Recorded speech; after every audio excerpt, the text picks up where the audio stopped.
All right, we are live. It's Friday, and you know what that means. It's Free Hands Friday, and today Ooh. is Free Hands Friday number 42. So, what better episode to broach the topic of purchasing a Chapman Stick than number 42?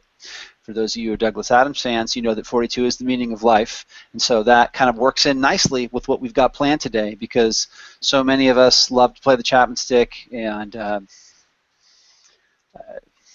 that's what I got. So anyways, welcome Andy and Samson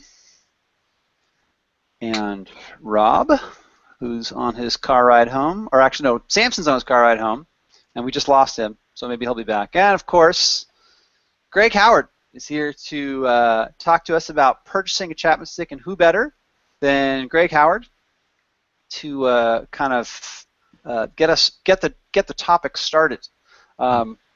So without any further ado, Greg, I'm going to kind of let you get things rolling here in terms of like what we need, what one wants, what's beneficial to have, maybe research that you want to do, sites that are going to be helpful in purchasing a Chapman Stick, be it a first time or someone that's already got a stick and is looking to upgrade, whether they're going to do it through eBay or whether they're going to purchase it new through Stick Enterprises. Okay, well, I'd like to start off just by talking about my story and how I've got my first stick, because it's actually, kind of an interesting little odyssey. I was actually not even really thinking about buying a stick necessarily, and I went to this music store called Chuck Levin's Washington Music Center in Wheaton, Maryland, near Washington, D.C., and I was looking at keyboards. This was 1985, 30 years ago next month, in fact. And I didn't like any of the keyboards I saw, and I said, "You don't have any Chapman sticks, do you?" And I was looking around on the walls. I didn't see any because I knew about Tony's work. And they said, "We have a used one in the basement." So the guy goes and gets the stick, and he brings it up there, and he opens up the case, and he takes it out and hands me free hands. And he says, "This is the book that comes with it, and it tells you how to tune it and all that. We don't know anything about it. So just, knock yourself out, kid." I was 20 years old, and I just spent, a couple hours there noodling around with it, getting it tuned up, trying to figure out, what was the deal with it, and immediately put down all the money I had, and then went home and applied for a credit card to pay for the rest, and thus beginning my lifelong relationship with the Chapman Stick and consumer credit debt all at the same time. So, it was an ironwood instrument, number 695. Actually, it was an ironwood fingerboard on a maple body, so it had a maple headstock, which was very interesting looking, and it had a lot of a lot of the original design features, and not so many of the innovations that we've come to know and expect for the stick in these days. But you'll still find instruments just like that out there, many of them in really excellent condition. So I paid $600 for that instrument in 1985, and I think that the new price back then was around $900 or $1,000. I'm not sure exactly. But the instrument was in pretty good shape, and I played it for years. And I didn't have to buy a new stick to get something that I could learn on, I guess was my main point. So I often encourage people who are looking to get into the stick, who don't necessarily want to put the money down on a new instrument, to find a used one and just see how the concept works for them, how it feels for them. And it wasn't until a few years later that I bought my first new stick, which was a polycarbonate number 2757 10-string. And then I've had, a rosewood 10-string,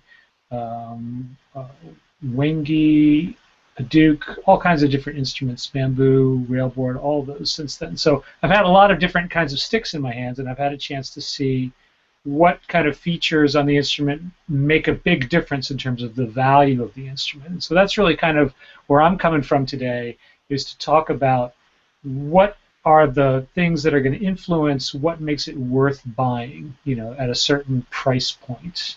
So that's kind of my main role today, is to talk about that. Okay, so that's value. Like, what is it that Yeah, adds value to a what is stick. that used stick that you want to buy really worth? And so what are you getting for your money, basically? So I bought a used instrument from a music store. It came with a warranty. If it was something wrong with it, I could have taken it back there and gotten it fixed, no problem. At that time there was no eBay. There was no way to find used instruments like this, except if I had called Stick Enterprises and said, "Hey, do you have any used sticks?" Chances are they would have told me yes, because they always have used sticks. Yes, make note of that. They always have used They always have sticks. sticks. Well, almost always. Every now and then they don't have any, but Emmett is constantly Almost. taking instruments on trade. Sometimes he buys instruments back from people. Mm-hmm. So that should be, I think, your first stop. If you think you want to get a used stick, is to call Stick Enterprises and see if they have one. And right now, I can tell you they have several. So that's really right. what you want to start with, because their instrument, it's going to be all cleaned up, set up to factory specs. Any defects are going to be corrected. New strings, and it comes with a 1-year warranty. So that's worth a lot. That's worth many hundreds of dollars when you start to think about comparing the costs of used instruments. Right. So something that is kind of like a hidden cost for first-time buyers that may not know, it may be that stick, maybe this guy out in Fargo owned it, right? So it's like -20 outside, right? But it's like a nice warm, like 72 degrees in the house. So it's going in and out of these temperatures. Does that affect the wood? Does that affect the intonation? This, that, and the other. Are there old strings on it? So there's some things that are not seen when you make the purchase. So will it need to be set up? And chances are you're going to need to factor in about maybe anywhere between 5 to 10% of the actual cost of the instrument to actually ship it wherever you may be in the world to Stick Enterprises, who will then set it up, do the work on the fretboard and on the frets. They'll slap a new set of strings on it, and make sure that the pickup works the way you expect it to, that sort of thing, right? Mm-hmm. Look for any... And if it needs a truss, then they can even retrofit a truss on there. And there's a really good article up on stick.com in the Stick Tech section that Eric Knapp put up there about his experience of having his polycarbonate stick retrofitted with a new truss and getting some work done on it. So, I think Emmett told me there's only been one stick that he's ever gotten back from somewhere out in the world that he could not rehabilitate into playable condition in the years that he's been in business. So he's really proud of being able to keep these instruments going. And I just got a stick back from them recently that is really a jamming instrument. I love it. And it's an instrument that I had, that I sold, and I got it back, and it needed some work. And when I got it back from Emmett, it was like the magic of the first time I took it out of the box in 1995, and it just played like a dream. Cool. Well, that is reunited with your old love. Yeah. That's great. This is the Water on the Moon stick and the Soul stick. Oh, okay. Yeah. Cool. So let's start with this. So let's say I think the first big decision with the Chapman Stick is, let's just say, are you going to buy it brand new, or are you going to buy it? Are you going to buy a used one? And so what I would say is what I'm going to do is I'm going to share out my screen right now. So let me know if you are able to see my screen. Yes. Let's see. Okay, so we're looking at stick.com, all right? So if you want to actually go out and actually, a great idea is to kind of look through the Hot Shots gallery too, because you can always see kind of what's going on. You should try to familiarize yourself with this site if you're going to buy a new stick, and a great way to do that is to kind of check out the Hot Shots page. But another good thing to do is to check out the price list, and it's kind of hard to read. I ended up actually pulling this down and putting into like a separate spreadsheet to look at it to kind of get an idea. So right out of the gate, just to start the conversation, right, for an instrument is $2,200 for a 10-string instrument. And that you'll want to have a case, right? So you can get a soft shell case for $120 or a hard shell case if you're anticipating doing a lot of traveling. Oftentimes the soft shell case should be enough. The cord is included, and then of course if you want to upgrade the pickups, you can see it's in $200 increments. The Active 2, which is a pair of Telecaster humbucker or Telecaster front Telecaster pickups, that's going to run you $200 more. And of course, if you want the full-on passive Villex quad pickup, which offers some more variations in tone, it's going to be an additional $400 just to have that conversation. You look at the 12-string stick. Again, the cost is about a 10%, maybe a 12% price increase for those 2 additional strings. So what's the difference between a 12 and a 10 string? It just means that essentially you have an additional string on both the melody and the bass side. Another 10-string option is the rail board, and you see there's a cost savings of about 8 to 12%. It's about $300 less. There's not as much options for the pickup, but the R-Blocks is a very versatile and powerful pickup. So, if you don't believe me, listen to Kevin Keith. Then you've got the stick bass, which is an 8-string instrument. Now, Greg, is the stick bass just full-on? No, that's a stereo instrument. So it's basically it's an 8-string instrument, the same dimensions of the fretboard as the 10-string. It's only available with the block pickup modules, so you can't get a stick up on the stick bass.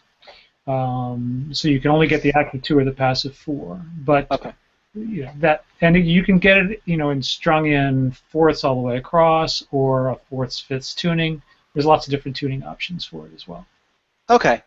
Okay, so I'm just going to really quickly kind of proceed down through the list here, and then I'm going to kind of hand it back off to you in terms of buying, let's say, a new stick through Stick Enterprises, which is kind of the first way we'll approach it. You can see the prices here, a little bit of a cost. It's only $100 less for the stick bass, and the stick bass is essentially exactly like a stick. It just has less strings.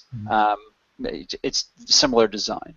The NS stick is kind of a collaboration between Emmett and Ned Steinberger, and so kind of you can research this on your own. We're in at about the same price point. It's only $100 less, and the NS sticks generally come with a pair of EMGs, which offer a lot of flexibility in terms of the four EMGs. Thank you, 2 for each side, so 4 EMGs, and offer a lot of kind of color in terms of sound.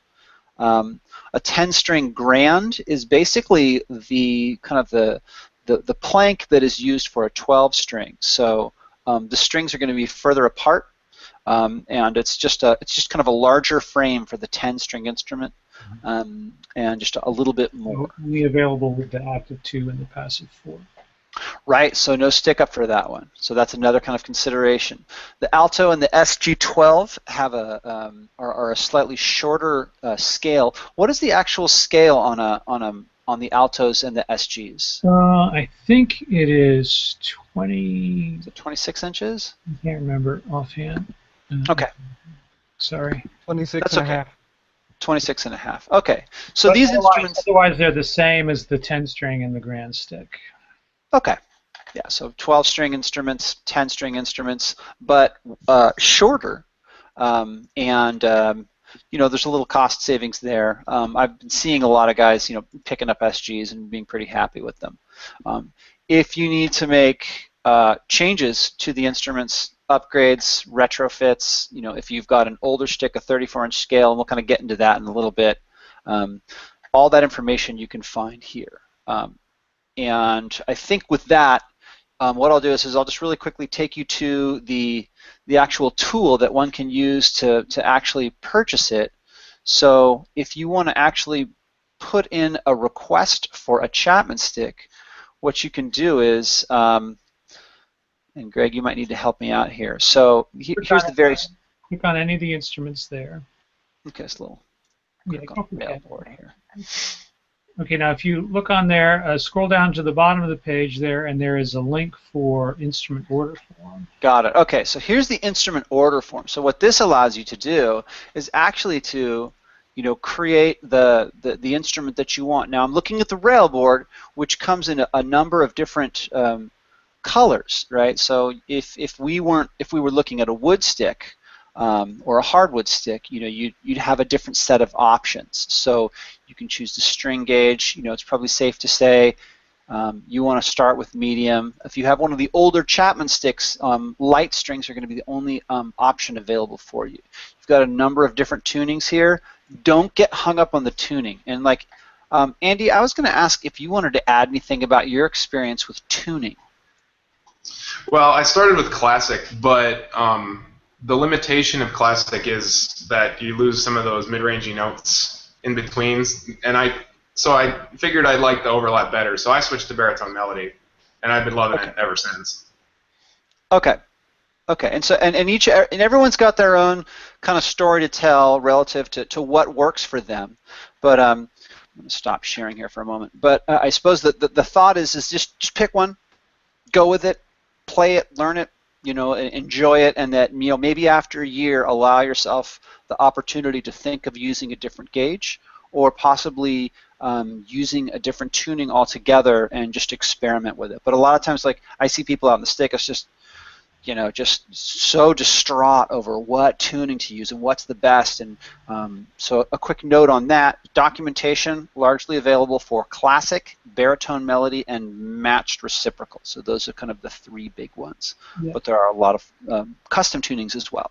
Yeah, you're talking about 10-string tunings. So the thing is, a good thing to do as a strategy is to listen to the music that's out there on 10-string instruments and kind of ask yourself, do I like the way this sounds? So for example, Kevin Keith is a guy who plays the classic tuning. Guillermo Cides plays the classic tuning on a 10-string. I play the baritone melody on a 10-string. So there's a lot of recorded music out there that fits those tunings. You would say, well, I really like that. The players who use those really high notes, like Cides is so expert at bringing those high notes into his pieces. And if you're using the baritone melody tuning, you're not going to have all those high notes. So you kind of want to think about your application. Go to stickist.com and talk to the people on there about their experiences. You get lots of great opinions about what works. Right. Okay, so actually, maybe what I'll do right now is we'll talk about the Stickist for a quick moment. I'm going to share my screen again. So the Stickist basically is, and we talked about this in the session number 41, Free Hands Friday. So basically, this is just a very nice forum. Another forum to consider if you're in France is the is the AFSTG, which also has a very excellent forum set up. Now, we don't see a lot of kind of North Americaners out there, but there are some. But they have a very content-rich site and forum that's very active. So lots of people out there, and you can translate it if you're using Chrome here. It looks like that's kind of built in. It will kind of destroy the beautiful French language, but you'll still be understand 90% of what they're saying. And let me share this because I thought I was sharing it, but I wasn't sharing it.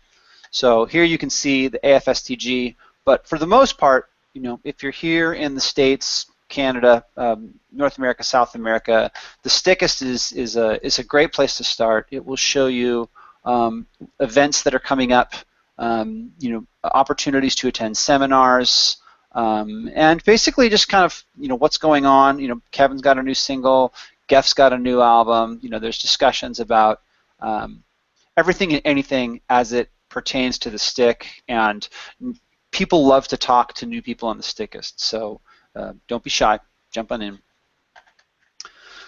So that being said, I suppose, Craig, is there anything else that we should cover on purchasing a new stick? When we look out at stick.com. Is there anything else that we need to be aware of? Yes. Okay. So you talked a little bit about tunings. Okay. The one important thing to remember is that, with the exception of the railboard, where there's a certain amount of fretwork that's machined into the railboard, so you can't really go from an inside out to a parallel tuning very easily on the railboard. Now talk about that for a sec. Okay. So the typical stick tuning is the most common ones are tuning where you have the melody strings going out from the inside and the bass strings going out from the inside as well. Okay, And that's a tuning that Emmett developed, and it was actually a patented tuning, and it's still by far the most popular kind of configuration. So fifths going this way, fourths going this way. And on the railboard, there's a certain amount of fretwork that's actually machined into the frets themselves, which supports this tuning. And it's such that you probably wouldn't want to try to convert a railboard over to a tuning that had the bass strings on the outside going this way, for example. Okay. It's not going to behave as well. On the wooden instruments, it's not nearly as much of an issue. So the way that the instrument is set up, the bridge and the nut are fully adjustable, so you can put any kind of tuning that you want on it, basically, within the physical limitations of the instrument. And so that basically anything from a low B flat all the way up to a high D for the 36-inch scale instruments. Okay, so let me add something to that. So if you're contemplating a railboard, see if I can get this. If you're looking at the instrument and you stare down the instrument, what you're going to see is on these heavier gauge strings, the actual fret is scalloped. Right? Is that correct, Greg? The actual fret is scalloped to accommodate the larger scale string. So if you're putting this larger string on the outside, right, you're not going to have a good time. So it's not going to as well. Yeah. Right. So what you may see on like an NS stick, though, a lot of times that people just use straight fourths on an NS. So what you'll see is you'll see the heaviest gauge down here, right? Mm-hmm. That'll be like a low B flat or a low B, and then that'll just go up straight in fourths. So that's a very nice crossover for bassists with the NS. Yeah, and all of the sticks that have the adjustable nut and the adjustable bridge can be set up to accommodate those tunings. So one of the really nice things about Emmett's design is that if you want to change your tuning after you buy the instrument, you can do that. It's not difficult to do. So that goes back to your point of not being so hung up on the tuning, you know, but just try something. And then if you want to make some adjustments to it, no problem. Okay? Yeah. Right. Okay, so that being said, with the new stick, the kind of the observation is, if you want to do something crazy and put heavier gauge strings on your railboard, don't do that. Right? The railboard is essentially hard-coded, so to speak, right, Rob, to be a certain way, right? You want that. I'm not sure I understand what you're saying. Heavier gauge strings on the railboard. Oh, sorry, not heavier gauge strings, but the layout of the bass side strings comes in one flavor. You don't want to flip the bass strings so that you have heavy strings on the side. And he can make them to accommodate that tuning. In other words, he has machine profiles already set up with his CD.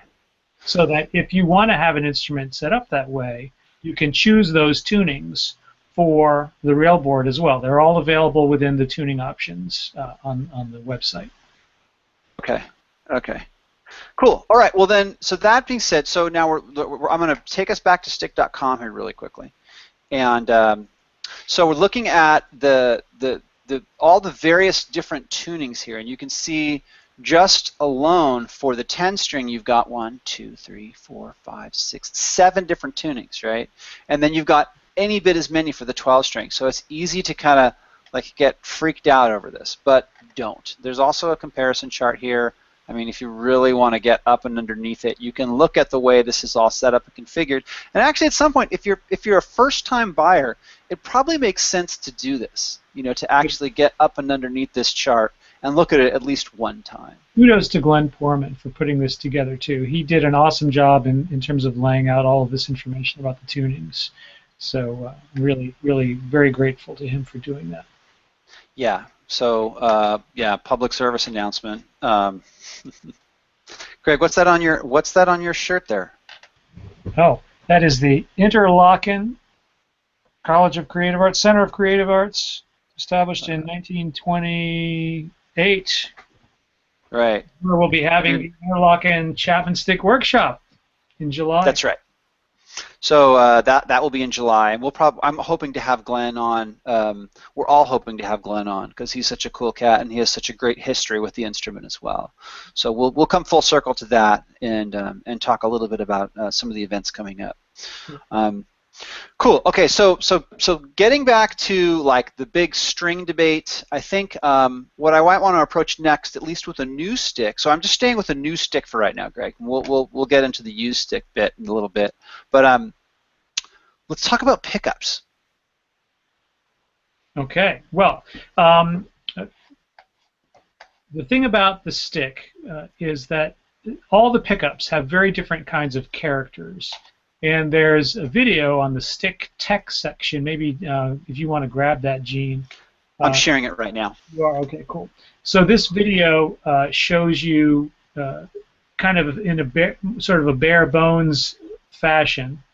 It shows you the 3 different main pickups that you can get with the wooden and bamboo instruments: the stick up, the active 2, and the passive 4.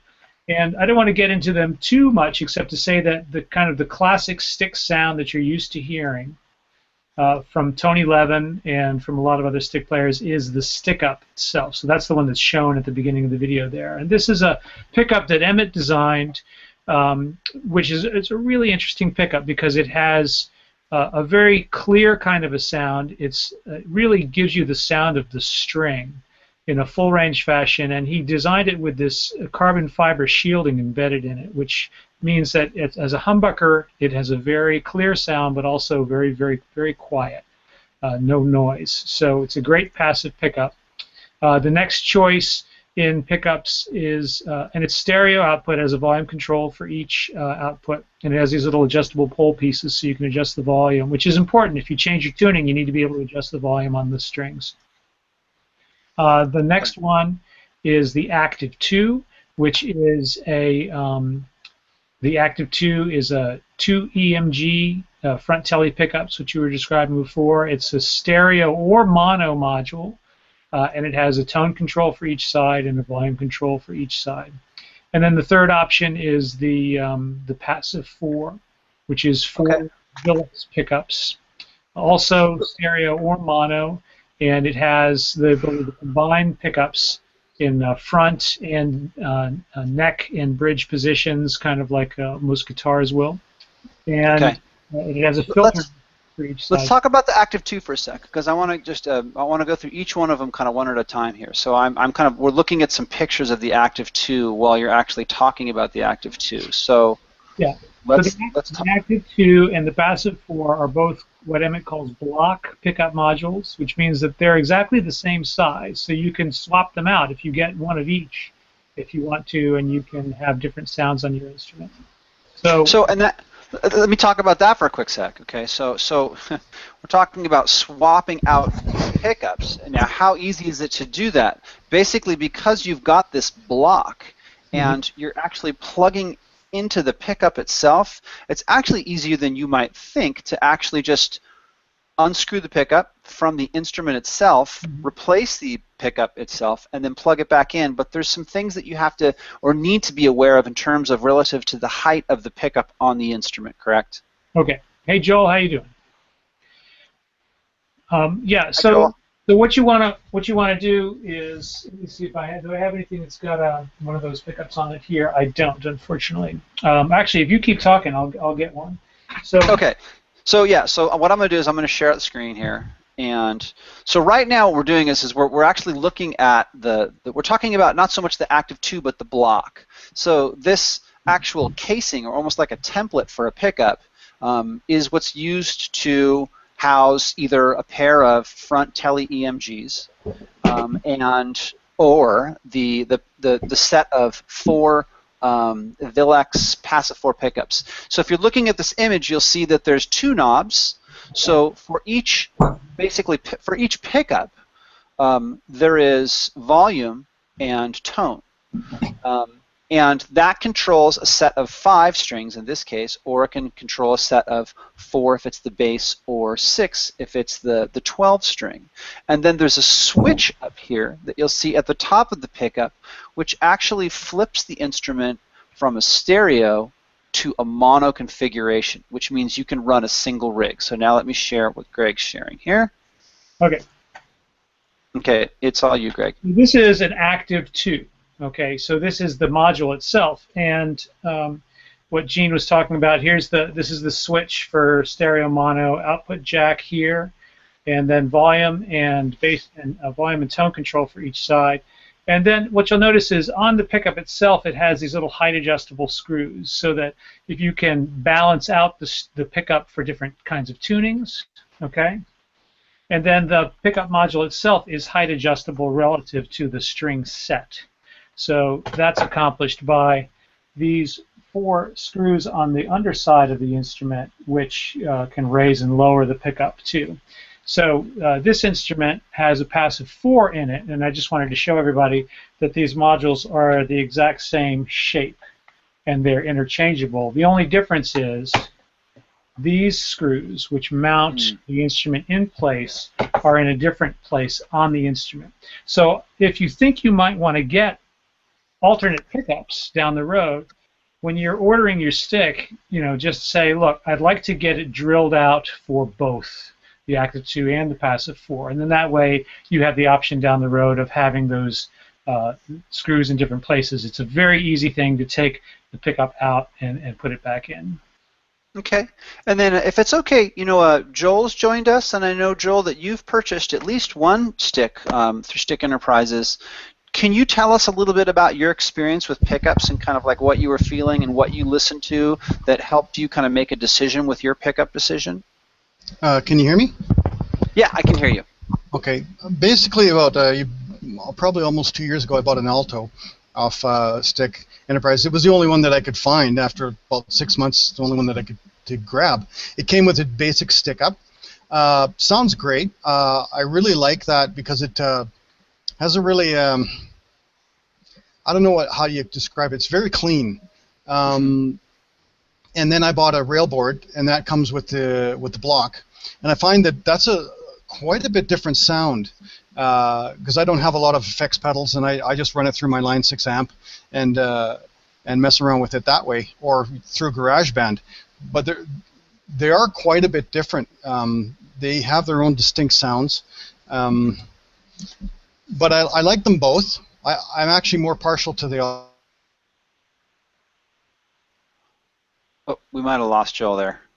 Yeah. Because I'm not that good, so I want to be able to hear what I'm doing, and then I can move on to that later. But Joel, you cut out for a sec there. Tell us the difference about your the differences between the two that you're able to determine. Like when you listen to the R block and when you listen to the stick up, as you've been exploring with the railboard, what have been your observations? Because you kind of we had a little lag there while you were explaining. Basically, the Alto just has a stick up, so it's very clean. There's a volume and a tone, and then if you want to put in other effects, you can do that. But as it's on its own, it's very clean, and it's just a really, really good sounding pickup. The railboard is, like I say, is quite a bit different. It's got a lot more stuff to do, a lot more tone and effect settings for the sound. I find that the railboard is a lot. I don't know how to describe it. It's more metallic, I guess. The sounding, it's tinny. But then you can adjust that if you work through pedals or whatever. Like I say, I only have a Line 6 amp, and I just plug my stereo into that, and I just play. Okay. I haven't quite got that far to have a lot of equipment yet, so. Okay. I think you're gonna be right back, Greg? Yeah, I'm gonna go grab my railboard. I'll be right back. Okay, cool. Okay, so now Rob, you purchased a railboard recently, right? Yeah, I put my order in back in August. Okay, so tell us about your decision on the railboard. Was the pickup a factor? No, actually, the architecture itself of the railboard was the factor. The railboard, the wooden sticks, as you can see in the photo section of Stick Enterprises website, have a flat back. I mean, there's a bevel at the edges, but basically it's flat. And the railboard has a kind of an I-beam kind of ridge going down the center that Emmett calls the keel. And I have a neuromuscular disorder, so my muscles are very strange. And one of the strange things about my muscles is that my fingers aren't free to move unless my thumb is anchored. It's like muscles restrict this movement, but I can turn that off if I have a place to apply pressure with my thumb. And with a wooden stick with that flat back, there's nothing for my thumb to push against. I have to provide the stability to my hand. Basically, whatever I'm doing, I can't provide stability. That's the rule. So for me, the railboard's the only option because my left thumb can go inside the I-beam shape, and my right thumb can kind of ride the edge. And that gives me, first of all, each hand has a way of working the way it likes to, but it also gives me plenty of range to arch my fingers on the right hand for if I want to get into articulations with my strong side hand. I have a sort of a more neutral angle to the strings, and I may flatten that out as I get practice. But yeah, I really had no other option. However, I will say that I don't feel slighted in the least. Okay. All right. Well, it's I'm showing some pictures on the Stick Enterprises page as we're talking right now, and so you can see what Rob is talking about, and that is that the back of the instrument is beveled, right, or is scalloped rather. It's scalloped out, so you can see it's that in order to make it lighter, they've actually kind of chiseled out part of the neck there to decrease the weight. If you look at the back of one of the wooden instruments, and I'll see if I can get a picture now, you can see that hasn't occurred, that there's just a beveling on the sides. Okay, so there's just like a kind of I'm not quite sure what angle that would be, 60 degrees, 40 degrees, whatever it may be, but it's a different experience. It's not quite as, it's flatter towards the center of the instrument. And so, and I'm sure, Joel, you had to kind of contend with that difference in going from a traditional, kind of wooden instrument to a railboard. So that was probably a different kind of feel altogether. It was quite a bit different. I had that's the only time I've ever seen one is when I bought it. I had chatted with Dale about it a few times because she has a few sticks.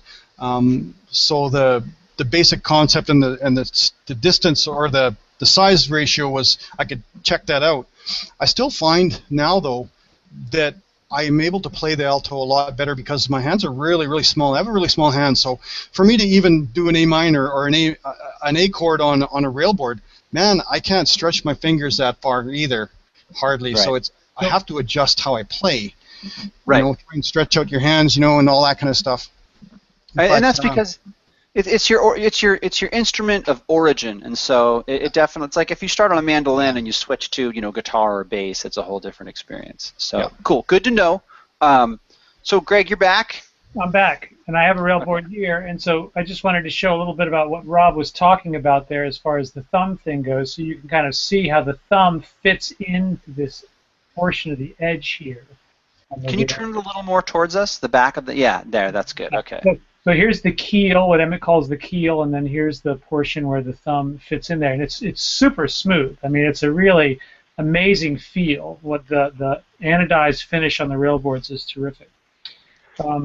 And the pickup itself, you can see it's very different from the idea of the block pickup on the other instruments because it actually is not a solid block of stuff. It actually wraps around the beam. So whereas the others slide into a channel on the instrument, this actually kind of fits over it, and the pickups are in there like that. So a little different construction. The cord goes out the other side, so on the other ones the block is running this way.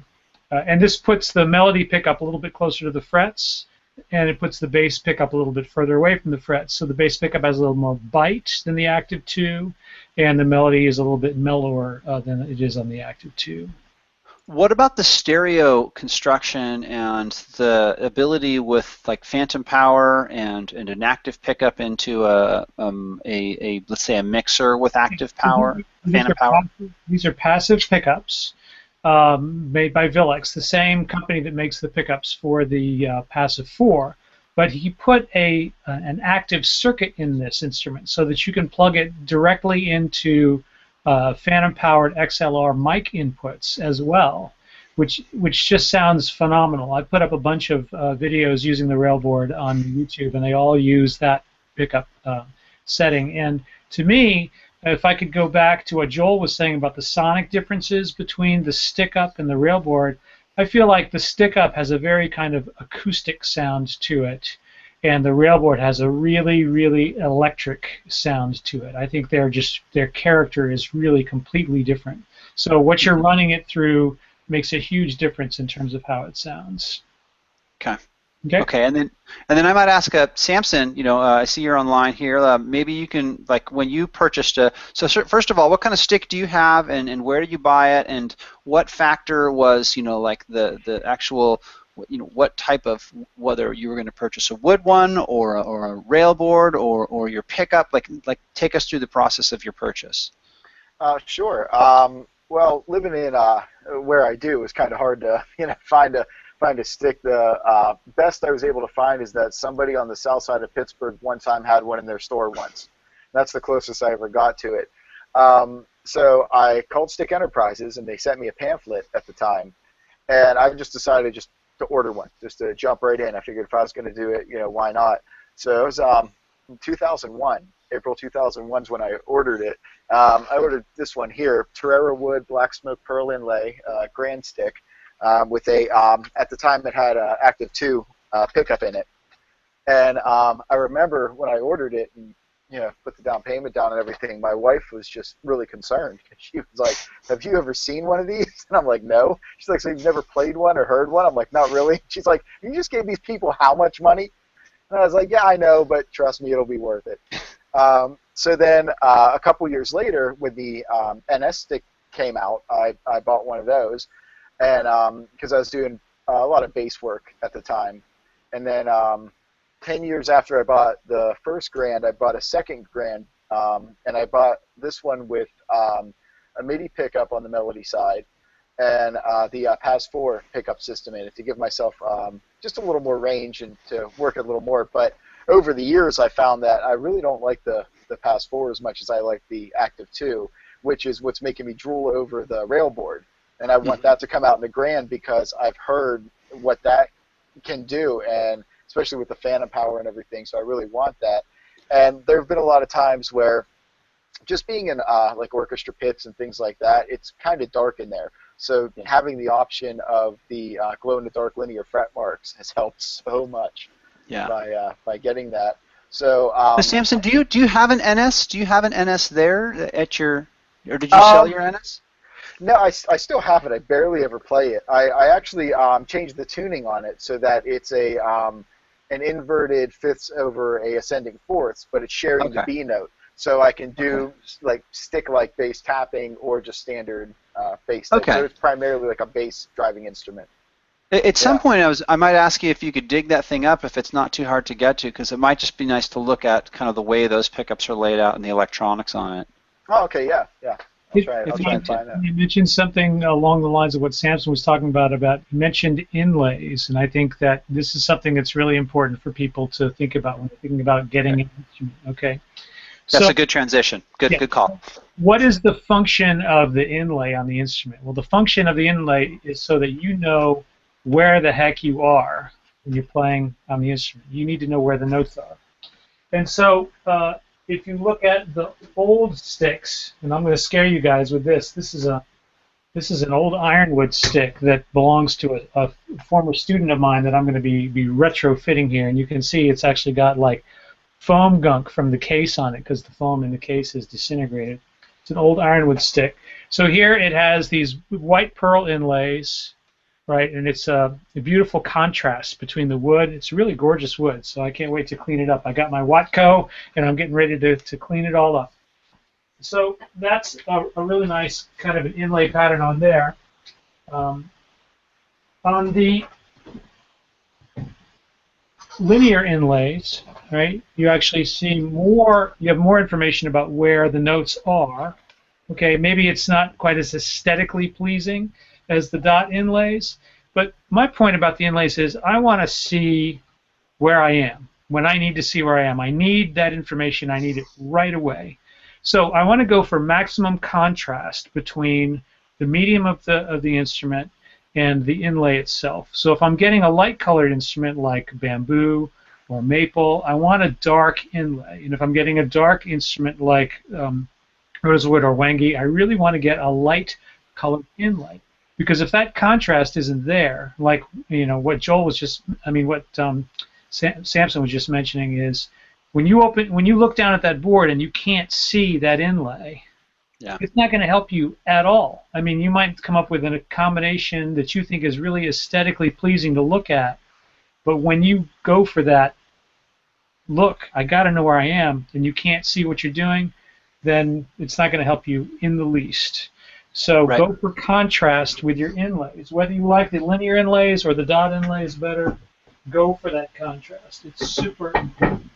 Yeah, and I had a very similar experience. So I traded with JRJ, and I had a Paduke 12-string, and it had black linear inlays. And so you imagine, like the contrast. Imagine that is the color of the inlay there. It made a big difference, and it was something that he noticed right away, and that I noticed right away because the instruments were otherwise identical. You know, they had active 2 pickups.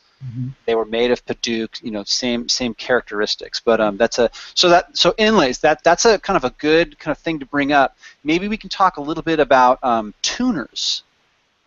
Okay. And what I'll do is I'll pull up a stick site while you're talking about it, Greg, if that's okay. So the current choices on the tuners are open back or closed back hip shot tuners.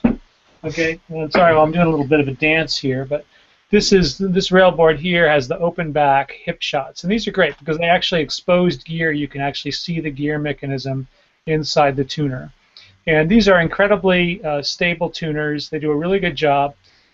They've used Goto and Grover tuners over the years, but I think Emmett has settled on the hip shots now as his favorite choice. So all of the tuner choices that are available now are the hip shot tuners. I'm trying to see. I think this. Yeah. So this is an old.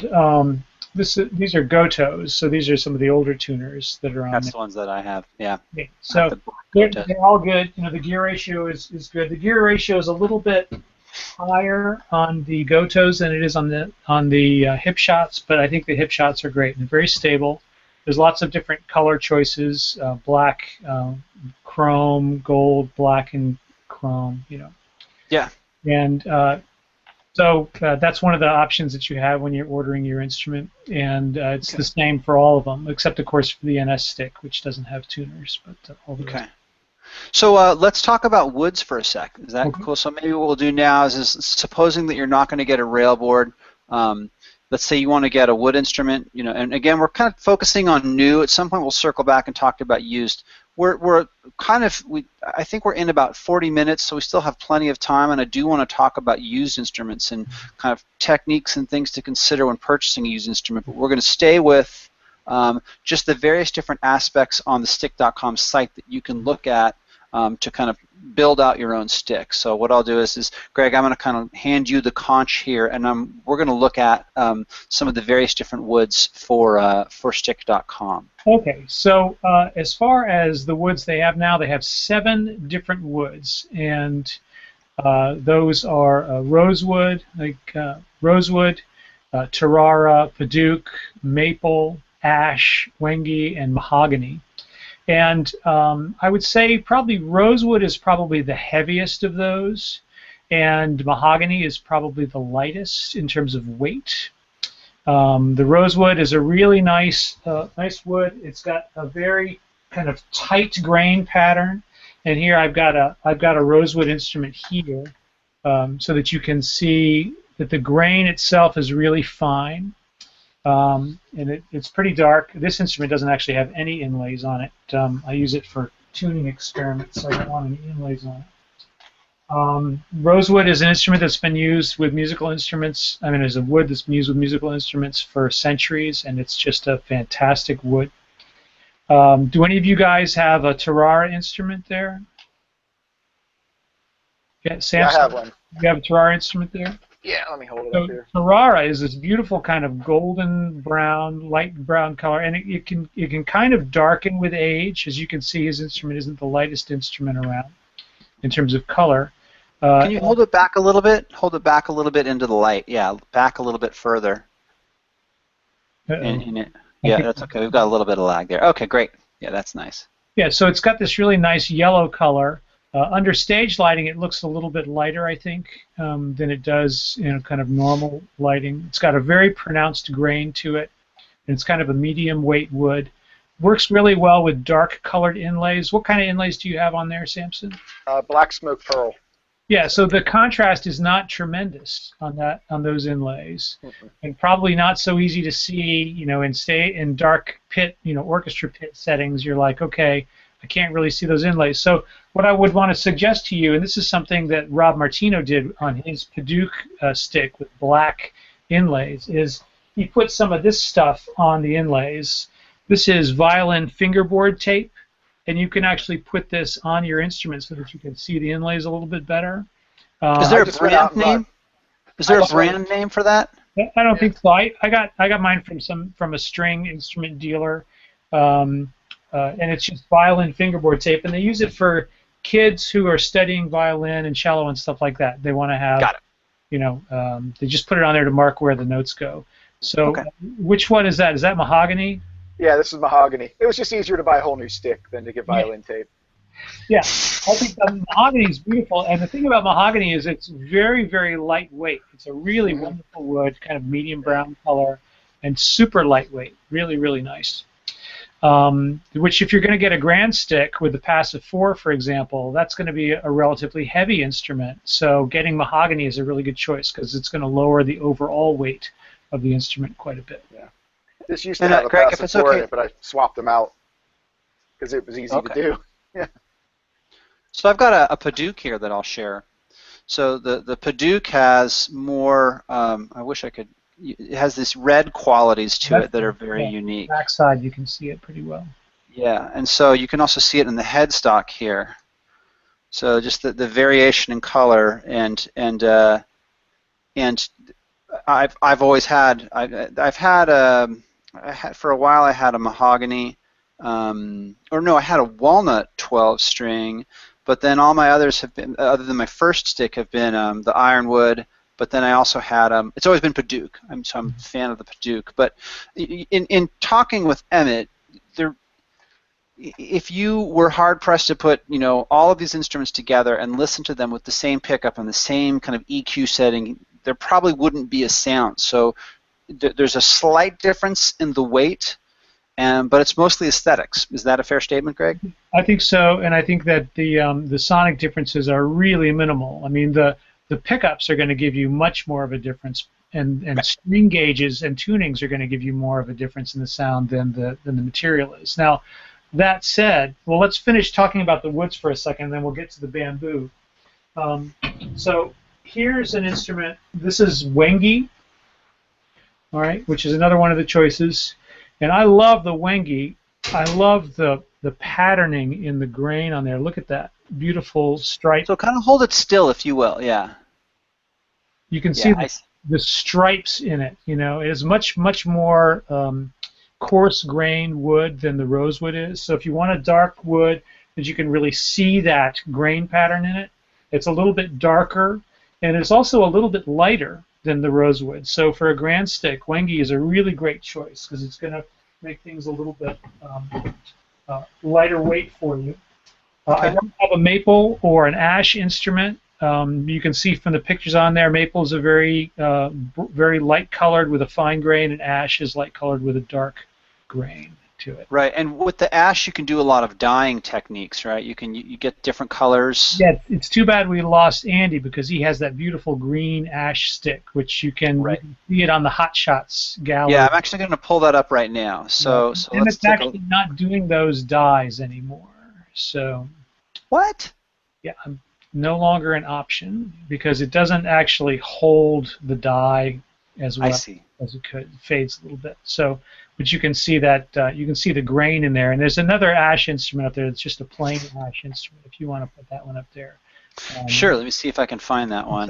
Close to the top as well. It's I think second row down maybe.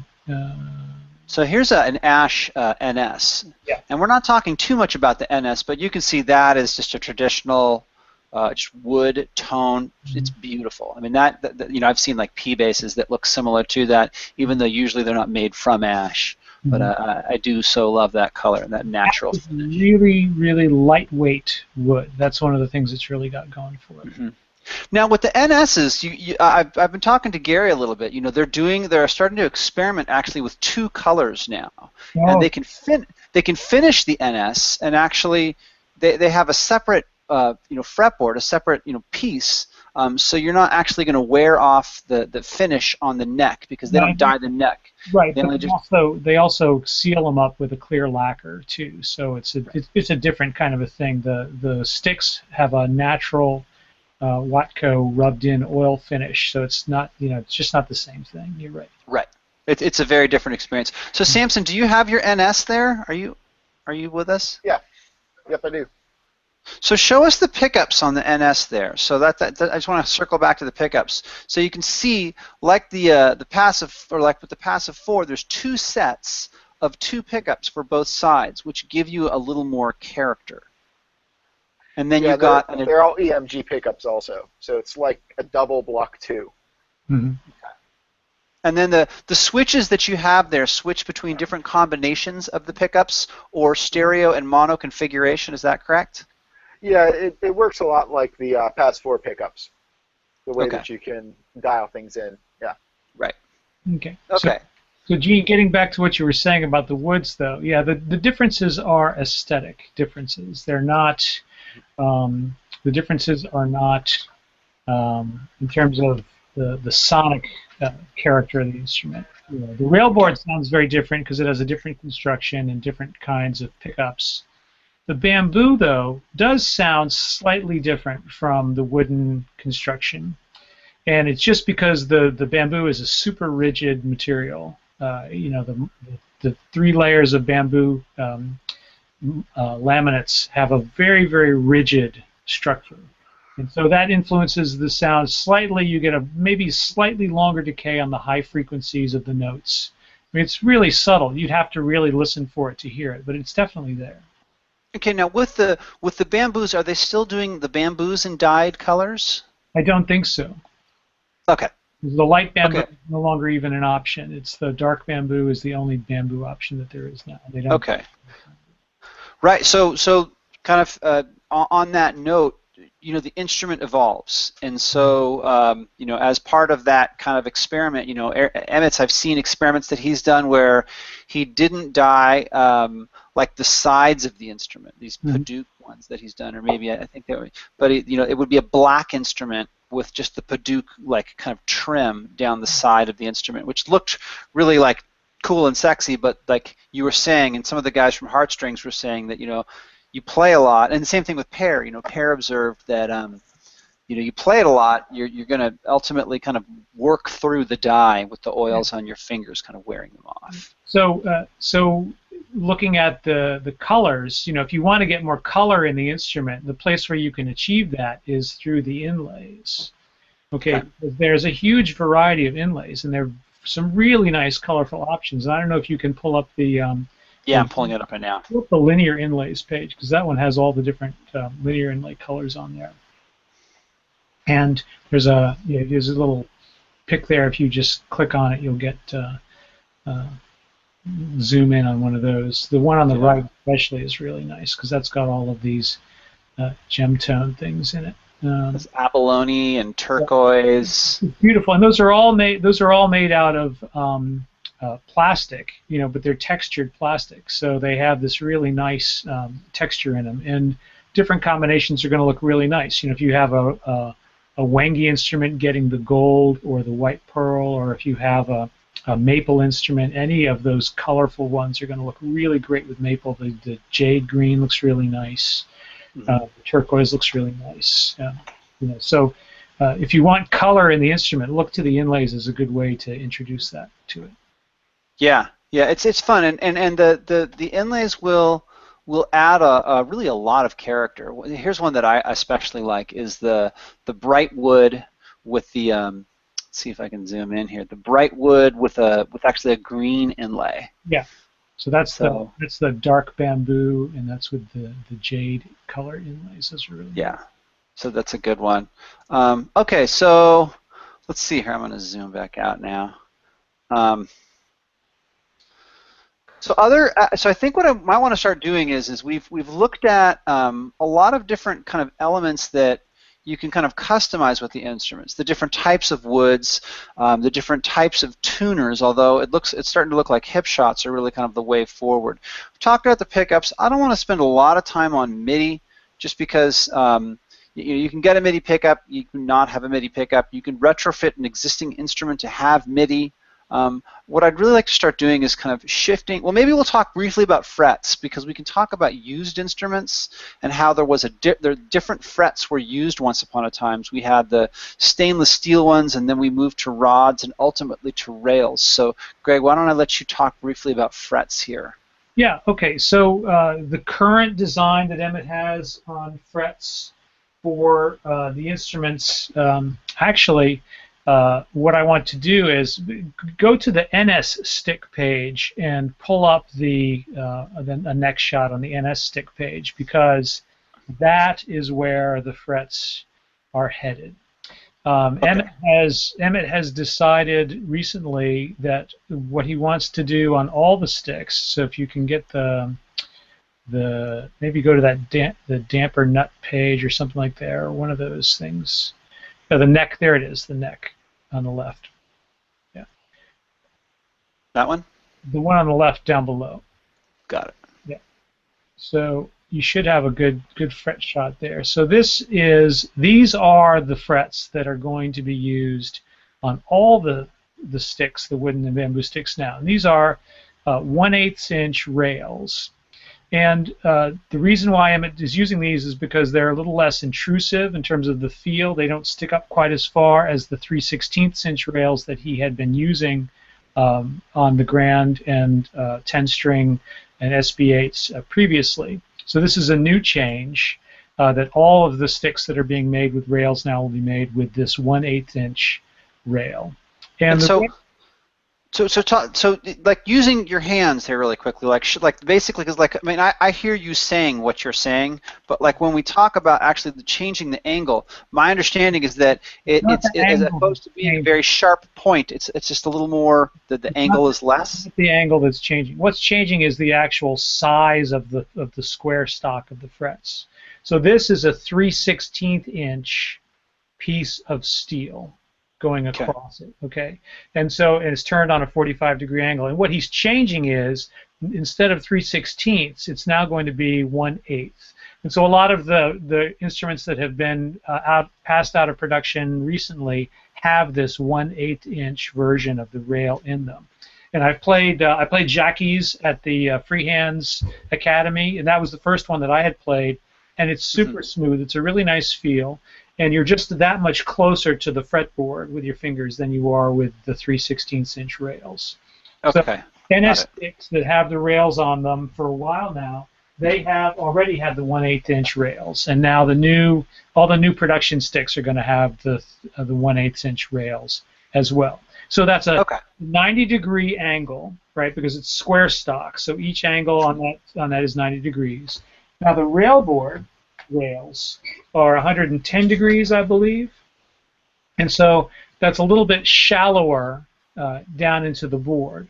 Okay, so that's the railboard shape. So it's more like this as opposed to like this. So I see. So maybe if you can move it just a little bit closer. So what's unique about the railboard, obviously, is that the rail is actually integrated into the instrument. They're not a separate piece of steel that's been wedged into a piece of wood. Exactly. That's the way it was machined. Out of the aluminum, yeah.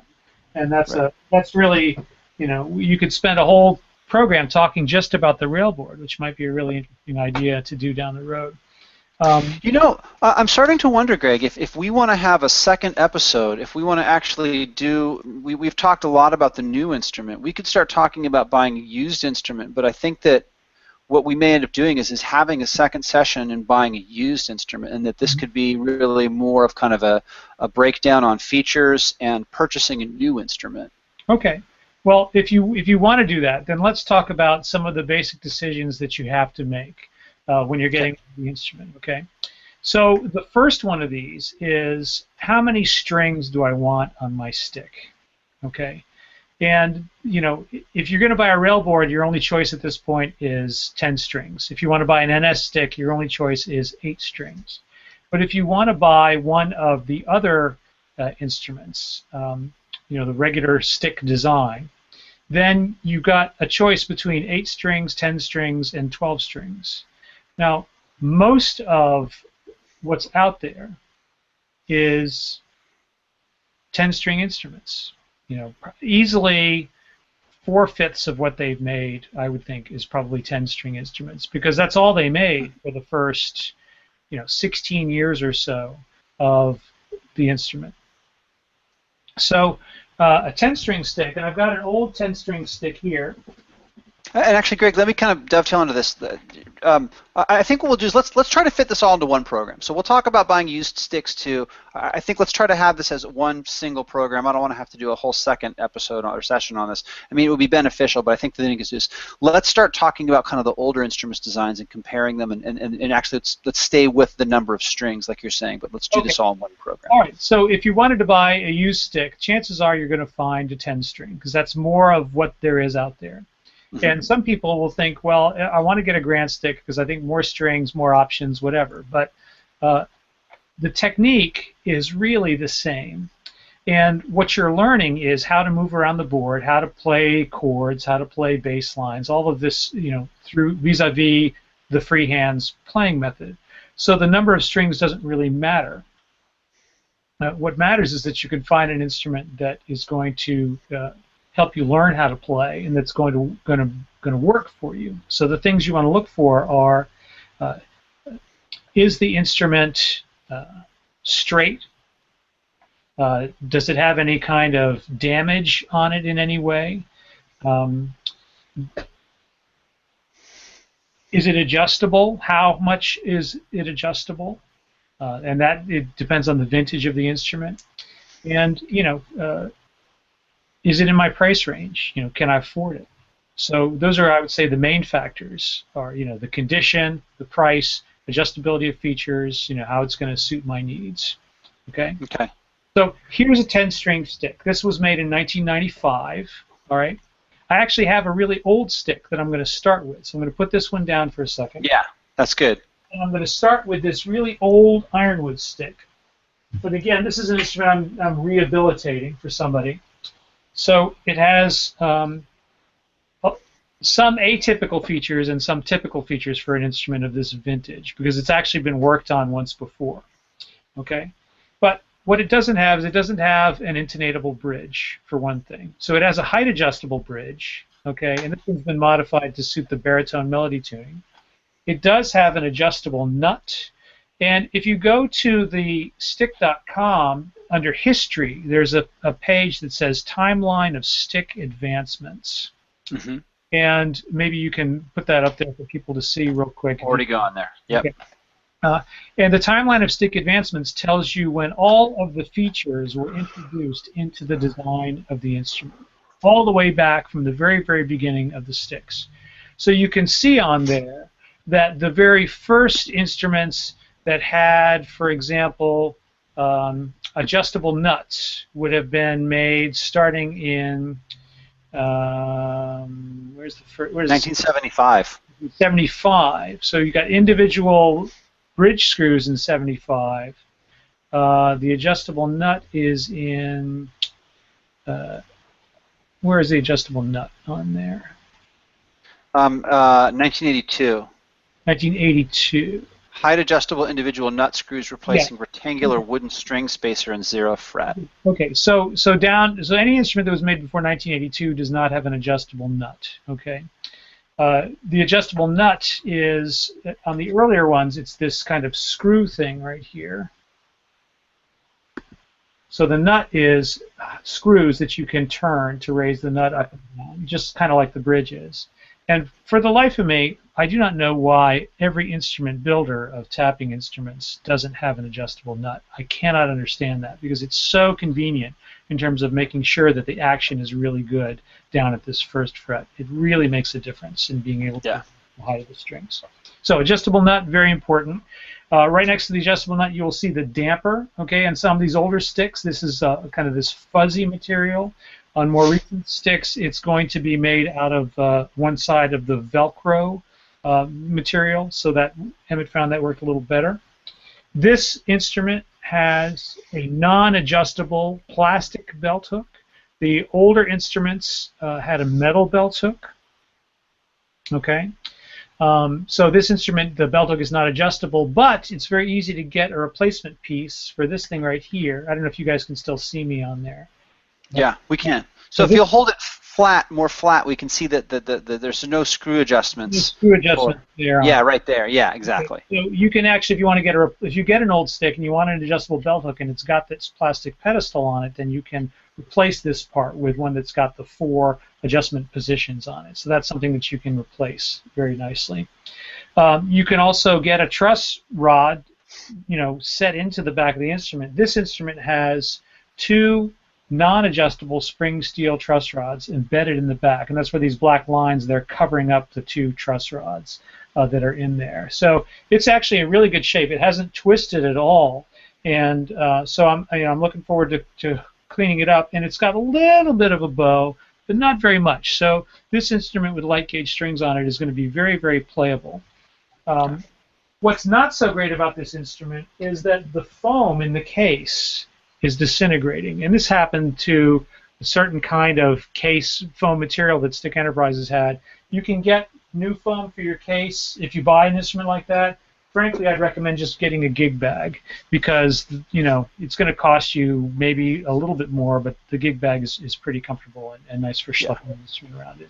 Okay, so that vintage of Stick, no adjustable bridge in terms of intonation.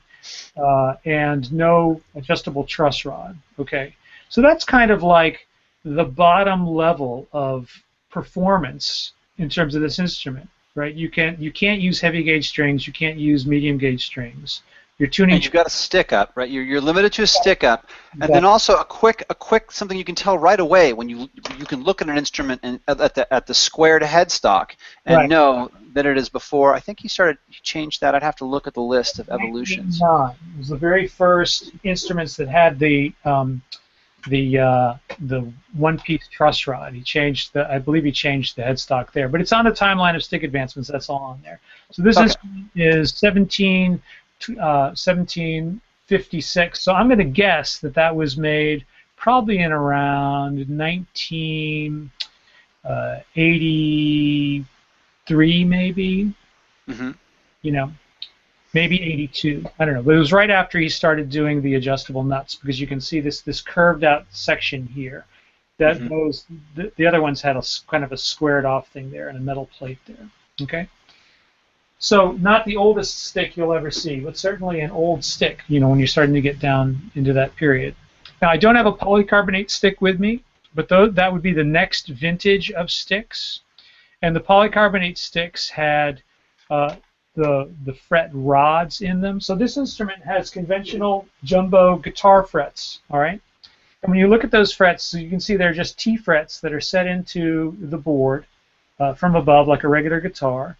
And they're fine, they sound good, but the problem with this kind of fret when you're dealing with an instrument that has a very low string height is that if the frets lift up at all, then that really makes it tough to play, because the strings are so close to the frets that they really need to be all on an even plane. And guitar frets lift, and guitar frets that you're banging on with your fingers, banging strings on, are going to lift even more so, because you're pounding on them from the above all the time. So this is another thing where Emmett is like, I need to improve the frets because I need to make sure that the instrument plays better. It doesn't require additional maintenance down the road. So the birth of rods, right? This is now. I have an instrument with rods on it. So rods were a stainless steel rod that were cut into the instrument and they're like pretty much like a perfect circle, right? Yeah, and so this is the hardwood version of the rods, which are a little bigger than the rods that were in the polycarbs. The polycarb rods were a little smaller than these. And the polycarb rods actually had little tabs on the underside when they were attached into the wood. These, you can see that the groove that surrounds the rod is actually a little bit past the diameter point of the circle. So the rod actually goes a little bit below the surface of the wood. It's not perfectly split on the fretboard surface itself. Do you see what I'm saying? Okay. Okay. So the rods are very smooth. They're a much more regular surface. They're not going to lift up in the way that typical guitar fret is going to. So this instrument is not going to require a fret job in the way that a guitar would very quickly. Okay. Okay. So this instrument, vintage 1995, has a hybrid pickup on it. So pay no attention to the pickup on the stick because you can't get one. It has a fully adjustable intonatable bridge on it. It still has the screws to adjust the nut. You can see it's got the different kind of damper material, the Velcro. But on the back, it has really the most important innovation, which is the adjustable truss rod. So this truss rod is adjustable vis-a-vis this nut, or by virtue of this nut down here. And you can see that kind of underneath my finger there. And that allows you to keep the board super flat with great ease. It's the easiest thing in the world to adjust the truss. And it also has the adjustable belt hook on it, so you can set the height of the instrument relative to your body. So those are the main differences between this instrument and the instrument that I showed you previously.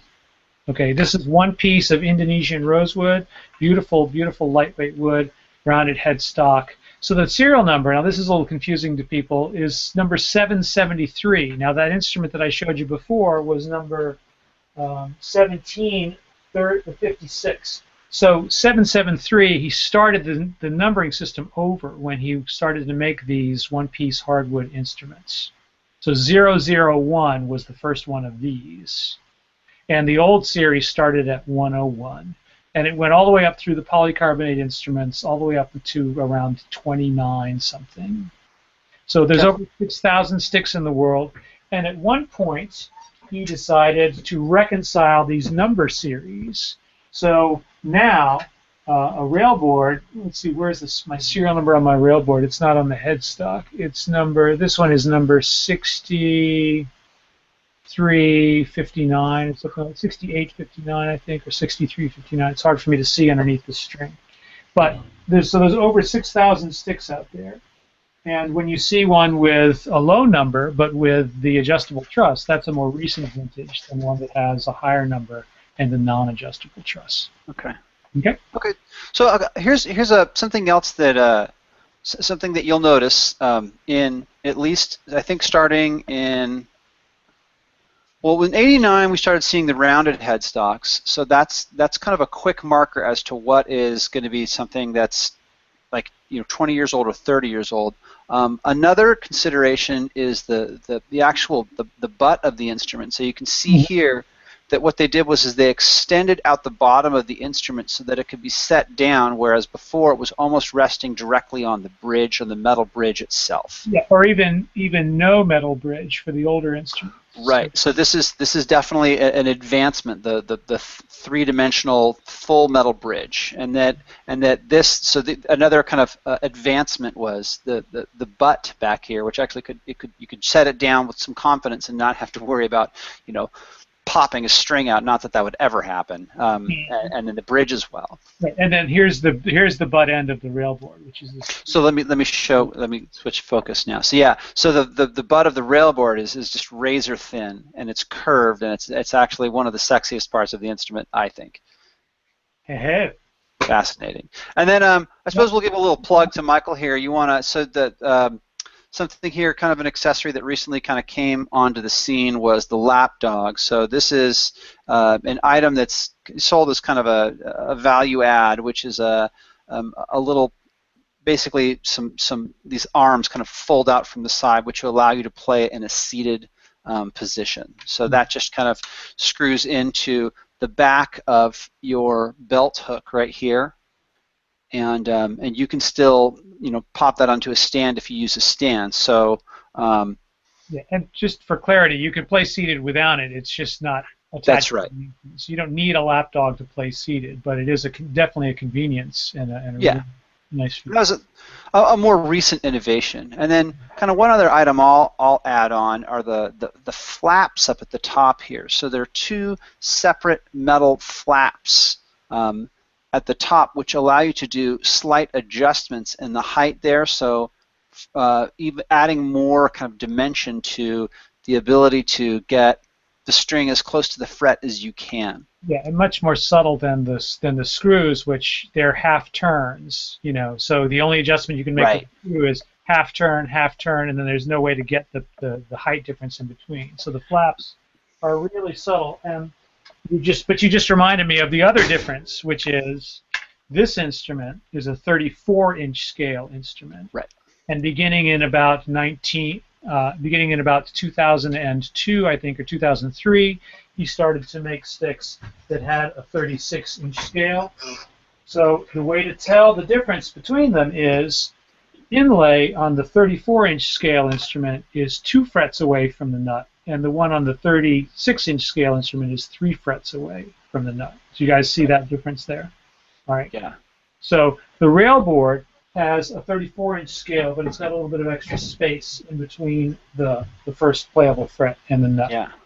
So before we get into that, if it's okay, I'd like to talk a little bit about the X fret. So when it used to be that this fret, actually, right? Yeah. Was actually down. They actually added 2 instruments to the length of the instrument. So legacy instruments prior to, I believe it was, I'm looking at the list of when basically the birth of the X fret was, and I think it was right around 2000. But you'll see here that and actually 2 inches was added to the scale of the instrument to accommodate an extra fret. Mm-hmm. And that was started with the graphite instruments. Mm-hmm. So originally they were called XG. That was the graphite, extra long scale, and graphite. But then Emmett figured out a way to make the 34-inch scale instruments, the wooden instruments, 36-inch scales. And I tell you what, just to kind of show you what that means in terms of what you can do with your hands, right? So here is the 34-inch scale instrument, okay? When I get down here at the bottom of the instrument, I'm all the way up to fret number 4, and I'm playing here, okay? With the 36-inch scale instrument, when I put my hand down by this position, I'm way down to like fret number 2 because of those extra 2 inches. So it's much easier for me to get my right hand down into the low range of the melody. And the sound of these notes with the 36-inch scale, I just think is spectacular. I love it. I really love the 36-inch scale. Yeah, I'm a fan of the X fret just because it allowed the tuning that I use. It just was perfect for what I was trying to do. So, and that's another kind of a marker. So the first hardwood laminate in a 10-string with the X36 would have been 2001. So if you see an instrument and you see the dot right next to the pad there, you know that it's going to be a 34-inch scale. If you see that there's 1 fret in between, then you know that this is actually a 36-inch scale instrument. Okay, because this fret normally wasn't here. So there, the X fret. I'm trying to think of what else, kind of some other things, because we should start considering wrapping up. Greg, before we head off to eBay, just to kind of look at some sticks, is there anything else that you want to add? Well, I just want to point out one thing, and that is that a used stick is a great way to get into the instrument without having to spend a lot of money, okay? And you shouldn't have to spend almost the price of a new instrument to get a used stick. They're not as rare as they used to be, and there are a lot more used instruments floating around out there. So in terms of pricing, we'll talk about pricing, but just kind of as a guide, you could count on getting a used stick from Stick Enterprises for anywhere from $400 to $600 less than a comparable brand new instrument, and that's going to be with a 1-year warranty. So just kind of keep that in your head as you're thinking about pricing on instruments that you're seeing on eBay. And right. The other thing I would say is buying from private parties. The community at Stickist.com is a great resource because most of the people who are involved there have been there for a long time, and they have a vested interest in staying there. Most of them are just buying a new stick, and so they're selling their old stick. And I found it to be a really reputable bunch of folks, you know, when you're thinking about buying a used stick. So rather than buying it from a complete stranger, you can get involved in a community. And people are buying and selling instruments on there all the time, too. So there's lots of places you can go to buy a used stick. So that's all I really wanted to say. Okay. Yeah, and that's, you know, why not surround yourself with people who have already had those experiences. Rob, there's some things that you wanted to mention. What did you want to share here? I don't think he can hear you. He just took off. Okay, then what we're going to do is we're going to head off to eBay here, and we're we're not going to pick on anybody or anything like that. Maybe we'll pick on somebody a little bit, but we're going to look at basically some techniques in how to purchase or search for a Chapman stick. So the first thing you see here on my screen is that it's Greg Howard, songbook. Hey. You see some kind of copycat instruments, and you see kind of a derivative instrument right here. Not a derivative, rather, but kind of there's a lot of custom, you know, Chapman sticks out there. So the best thing to do to start with is to look for, right, Chapman stick. Now, another technique that you can use is to select guitar so that you don't get 6,000 versions of, like, songbooks or CDs, whatever it is, right? So just, you know, when you want to look at Chapman sticks, come over here to the left side, select guitar, even though we know darn well it's a Chapman stick. Okay, Well, now, you might be missing out on instruments where they don't use guitar in the listing if you do that, though, Gene. So I would just caution that. True. It is uncommon, though. So fair enough. So let's look at the kind of the immediate offering here is that we've got a couple kind of, you know, it'll show you in related items here, right? So, but we see kind of these copycat instruments here, these crappies and the skeletones. But let's look at this instrument right here, right? This one looks like what? So the first thing I see when I look at this instrument, the first thing I look for is where's the dot in relation to the nut there, and that is that it's adjacent to it. So I know immediately it's a 34-inch scale instrument. I then look at the headstock. I look at the headstock and I see that, okay, this instrument was made after 1989 when the headstocks were squared off. The next thing that I look at is the pickup. The pickup is a stick-up, so it may be that other pickups weren't even available or an option. Other things that I look and see right away before I've looked too hard at the instrument is that it's got the metal bridge. Now this one's unique in that it has MIDI. And then when I look back up at the headstock here, I see that it has, I can't even tell if that's, I think that has the flaps. Yeah. So that has flaps. So, you know, minus the X fret, this is a very, you know, pretty recent instrument, right? This is maybe 10, 20 years old. This instrument would have been made in around probably 97, I'm going to say. Okay. Or maybe 98. I'm not sure. I have to look at when the flaps first came into play. I was wrong earlier about exactly when the rounded headstock came into play. So there are some one-piece instruments with the adjustable truss that had the square headstock. The rounded headstock didn't come into play until 92. 92. Okay. So this instrument, looking at the. Okay, so this instrument has rods, I believe. Okay, so I'm not sure if we'd be able to tell that from any of the pictures. Yeah, it looks like rods. So I'm looking at that image right there, and that doesn't look like it's pointed at all. It looks like it's rounded. Yeah. So this is going to be late 90s, early 2000s. Okay, and then this is a 12-string instrument, which is, you know, a little bit more expensive. They're asking $2,100.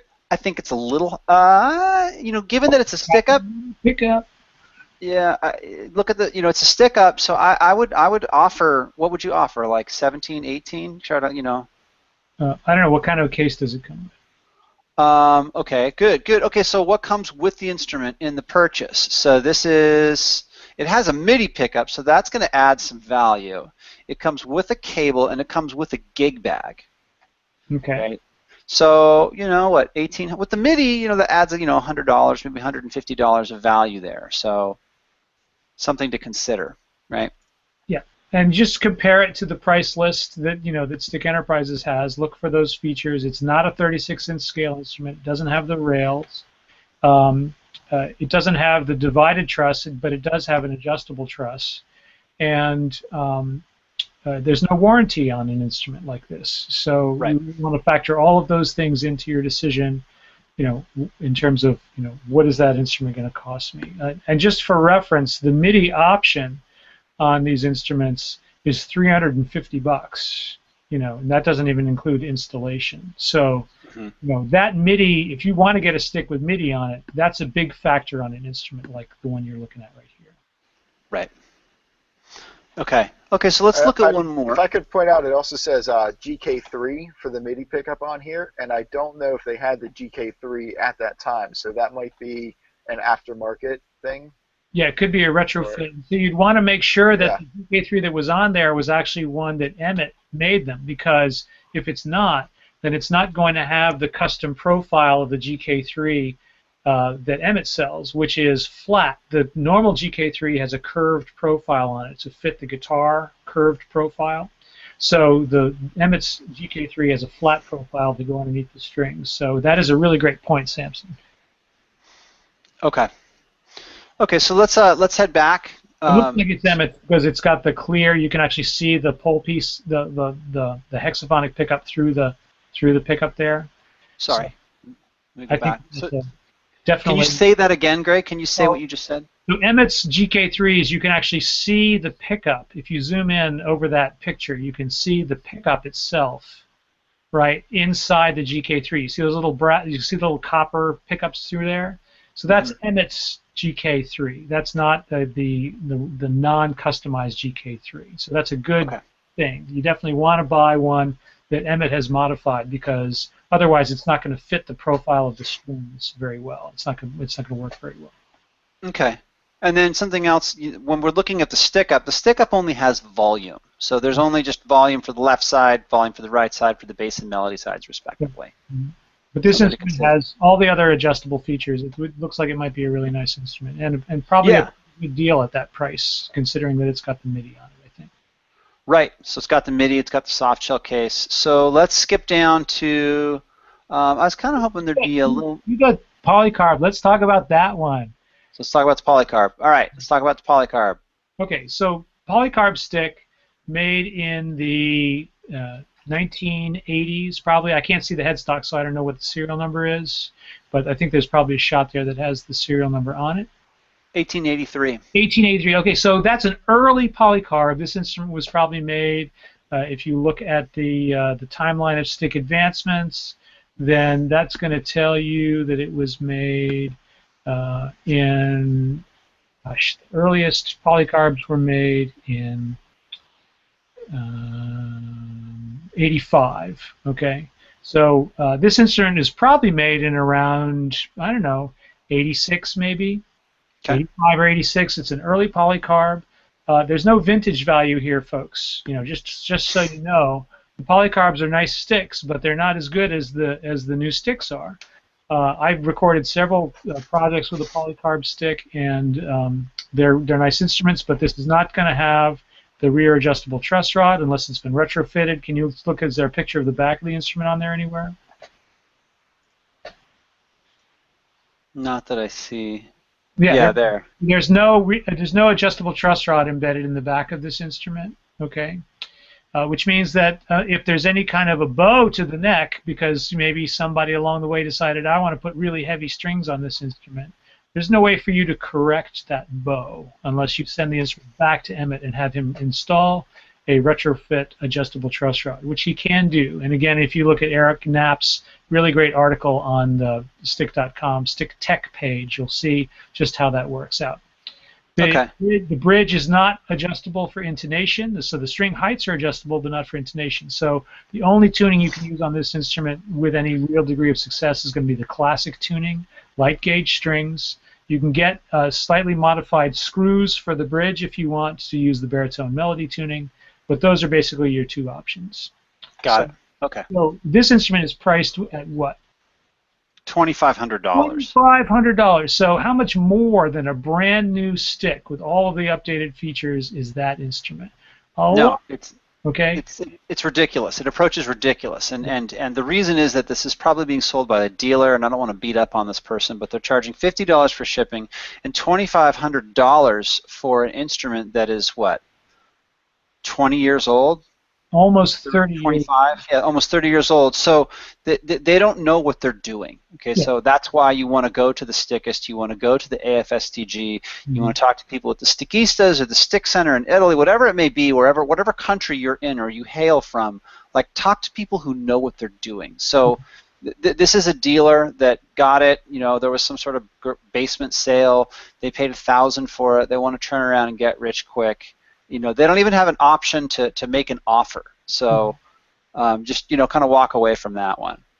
Now let's look at this instrument. Okay, so this is an older wood instrument. So Greg, you want to talk about this one? Yeah, same idea. Serial number 156. So this is a really old stick. This is going to be from like the second production run that Emmett ever did. So this is actually a pretty cool instrument. Does it show the belt hook on there? Is there a picture with the belt hook? So it's been updated. It's been updated. So the vintage value of this instrument is not there. You know, if you're thinking I'm going to get a vintage stick. Oh, but wait a second. Let's look at the back there. What do you see? You see that it has an adjustable truss rod. So, an adjustable nut and everything. So this is not a vintage stick, right? This is a one-piece hardwood stick. Looks like it's mahogany, okay? Or, yeah, probably mahogany. It might be, gosh, I don't know what other woods it might be. It looks like he's got made. These are these? Those are Gotos. Those are made in Japan. Gotos. Okay. All right. Original tuners. Original stick up. It's got a non-adjustable belt hook. It looks like. So this instrument is all original equipment, most likely. It's got fret rods. Okay, so you'll be looking there and you can see it's got fret rods. Provided that there's no damage to the instrument, this instrument would actually be could actually be in really good shape. It does not have an intonatable bridge, however, which means that your choices for string for tunings are going to be limited. Again, it says buy it now, $2,500. Okay, compare that to the price of a brand new wooden stick, 36-inch scale, fully adjustable intonatable bridge. So let's do that, just really quickly. Just out of curiosity, let's just look at a 10-string instrument. Let's look at the price list. 10-string instrument, hardwood, bamboo, $2,200. $2,200 plus that you got to pay extra for the case. So you can buy a brand new instrument with warranty, all the current features, plus a case for what you would pay for this eBay asking price for an instrument that was made in probably 1990. I'm going to guess. Right. So the real vintage component to it would be great to share with your other stick player friends and say, like, hey, I have number 156. How awesome is that? Not really component. It's a red herring because that's when the serial number series started over again. Exactly. So exactly. So this is, chances are this is a late 80s instrument, correct? 80, probably 89 or 90 would be this instrument because 001 was the first of the new single-piece hardwood laminates. Okay, yeah, because I had 180, which was a Paduke. Nice. You know, this rosewood instrument I have here is a single-piece hardwood laminate. It's a beautiful instrument, but is it worth the same price as a brand new, fully featured stick? I'll leave that up to you. Yeah. Okay, good. All right, let's look at... I wanted to interject something here real quick. I helped someone sell one that was a number 277. And we contacted Stick Enterprises, and it was made in 1977. Like, you know, all that stuff had everything original. The guy just kind of kept it in his closet for 20 years and never learned to play it. Asked me to fix it up and sell it, and he sold that for I think $1,300. Yeah, which is reasonable for something. So when you see stuff like this, pass on it. You're talking about the old ironwood instruments with their original components on them, and if it's in good playing condition, I would say there is some vintage value to that. You know, if you're a stick fan and you really want to have one of the original sticks, then that's worth something there. And those instruments, I've seen several of them at seminars that people had, and that Emmett has, you know, just kind of worked on a little bit to make sure that they were in perfect shape, and they play like a dream. And they sound a little different, you know, because the construction is different and things like that. So there is a valuable, real vintage factor with an instrument like that, not with this instrument here. And they don't claim it either. You know, they're not saying, ooh, vintage stick, right? You know, that's not part of the advertisement for this particular instrument. So. Well, the one that we were just looking at? Yeah. Actually, they were. So they're saying vintage, Emmett Chapman Stick, serial number 156. So it is pretty misleading. Yeah. maybe so. Right. Okay. So let's look at this one. This is you may see this from time to time. Is one of the base? What was it? This blue stick. This would have. And it's got a squared headstock. No X fret. That's a polycarbonate stick. That's the grid. Okay. So he made some blue ones back in the day. So that's made out of polycarbonate. So it's the same material as that black stick we were looking at before. Got it. Okay. Okay. And this instrument, it has the grid, what they call the grid. So it's got a MIDI pickup on it. That's what the grid means. Yeah. Okay. 10-string MIDI. Right.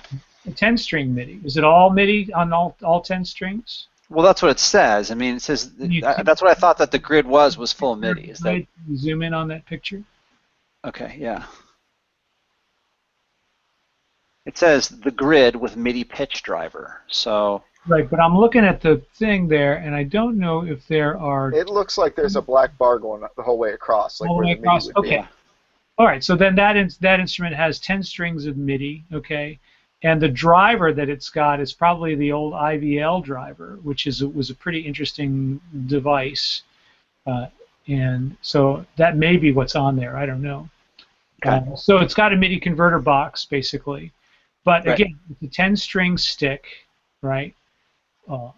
Non-adjustable, Right. no adjustable truss rod, so you can't change the tunings on it. So and they're asking what's the buy it now price is $2,800. Yeah, which is a lot of money, I think. That's a big investment. That's a big investment for a blue stick. So I just wanted to look at a couple of these and just kind of talk through a couple of them.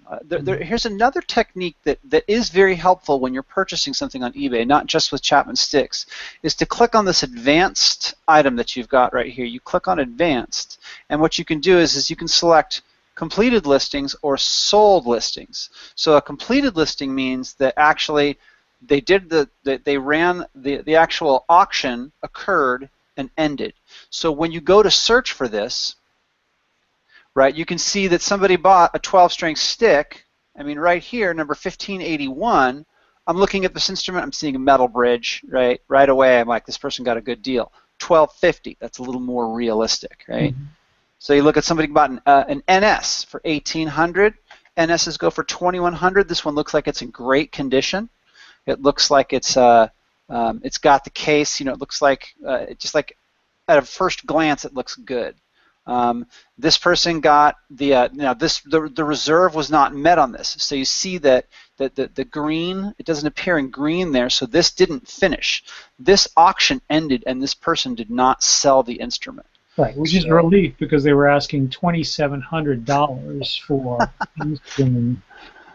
So here's another one that I was looking at, one that just looked beautiful. It was this rosewood alto, and this one was $1,850, and you can see here that a best offer was made and accepted. So $1,850, a pretty good price for a modern instrument with a hard shell case. Yeah. Kind of a simple design in terms of the linear inlays and the wood itself. And it just comes with a standard stick up, but still a good-looking instrument. Here's another one. It looks like this is like a 12-string made in 2009. So these are going for about $2,500, $2,400, I think, at stick.com. So the difference is that you might get this instrument, send it back to Stick Enterprises, and have $200, $300 worth of repairs to be done on the instrument because the neck's warped. But they didn't tell you that. Yeah. Now this instrument. Sorry. I just want to throw this out there, though, and that is that you can usually look at a lot of these instruments and you can see that a lot of them have not been played all that much, Mm-hmm. So the chances are, if you're going to buy an instrument that's only a couple years old, somebody bought that stick and decided they didn't want to put the time into learning how to play it. So the chances are it's going to be in really good shape. All right, an instrument that is 20 years old might have had 4 or 5 owners over the course of its life. Who knows what's been done to it? Right. Somebody takes it to their luthier friend and says, "Hey, man, can you set this thing up for me?" Or I want to put a light on my stick. Things like that. All these things happen, and right. So when you're buying a really old instrument, you really want to try to make sure that it's as close to original condition as possible, that it hasn't been messed around with too much. And there are a lot of great guitar techs in the world, hardly any of them know anything about the stick. Right. Yeah, and really good ones will proclaim that. Really good ones will say, I don't know what this is all about. Yeah, and I wanted to say that when the guy brought me that stick to fix up for him, it had the wrong kind of strings on it. It was set up horribly, and honestly, if that would have been my first stick, I would not be playing stick today. I would have stopped playing because it was uncomfortable, it didn't work, and it was just horrible. And right. Yeah, well, that's the nightmare, and in a sense that's Emmett's nightmare too, because he hasn't had a chance to look at the instrument. But if you get an instrument from him, it's going to play just like a brand new instrument, and I think that's worth a lot. Yeah, it is. So let me add something here. Here's kind of a derivative of the Villex. You'll see that one of the knobs is actually on the front of the instrument. That's the original design of the Passive 4. Right, so this is the Passive 4, the most expensive option in terms of pickups, and one of the knobs is on the front. Now, was that for volume, or what actually was that adjusting? That's the pickup selector. So that's the pickup. Okay, I see. So it's a 4-position pickup selector, just like on the current design. The current version of the Villex has a slightly different filter circuit, so it sounds a little bit different than these original versions, but otherwise they're functionally identical. Okay. Okay, so I'm going to, I suppose, just look at one more kind of technique for buying this, for buying a Chapman Stick using eBay, and that is again using the advanced feature, but not using completed listings, but rather using sold listings. So go out there and let's see what people are actually paying for. Now, I've got it selected into category. I'm prepared to make that kind of generalization. So when we search on this, you can see actually what have people paid for, right? So people have paid $12.50 for a 10-string, number 1581. That's a good deal. They've paid $1,800 for this NS. They won't list the price, but this offer completed. I don't want to say this person didn't get it. This is a good stick. This is a good-looking stick. And then also kind of this is $12.25. This is probably what this polycarbonate was worth. Yeah, assuming it's in good shape and assuming that the case is not beat up, whatever. Right. Now here is something that does truly look like a vintage Chapman stick. So let's talk about this one for a second. Oh yeah, that's a beauty. Look at that wooden pickup module.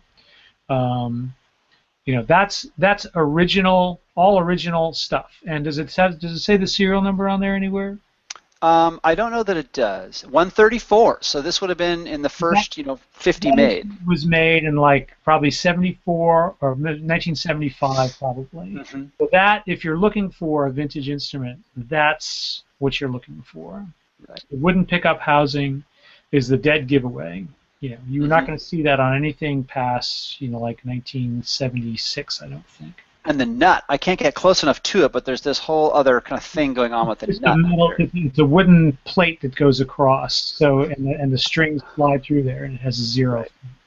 Now this has an old case. You can see it has the original old kind of monkey shit brown case. And it's also you can't really see it. You can't really see it too well, but it's got a wooden belt hook in the back here. Wooden belt hook. Yeah. Okay, so listen, we're before we check truss out. Rod was put in it also. Had a retrofit truss rod. Yeah, look at the last picture.